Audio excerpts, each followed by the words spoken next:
Pinaiimbestigahan ngayon ng DILG ang manipalpak na pagresponde ng 911 sa isang emergency call sa Taguig City. Kasunod yan ang viral Facebook post ng isang aktor na tumawag sa 911 para sa ama niyang na mild stroke. Ayon sa Facebook post, madidinig umano sa linya ang tawanan at pagkukwentuhan ng 911 responders. Bagay na ikinagalit ng aktor dahil tila walang urgency ang pagtugon sa kanila.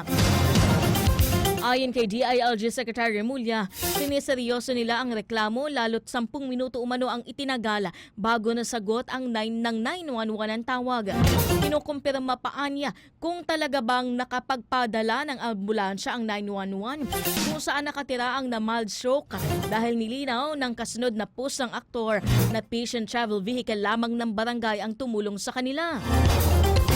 Tumawag umano muli ang 911 kung kailangan pa ng ambulansya. 20 minuto na ang nakakalipas kung kailan nasa ospital na sila. Ayon pa kay Remulla, lubhang siniseryoso ng DILG ang reklamo kaugnay sa palpak na 911 response. Samantala nasawiri noong Sabado ang lalaki na mild stroke ilang oras matapos ang 911 call.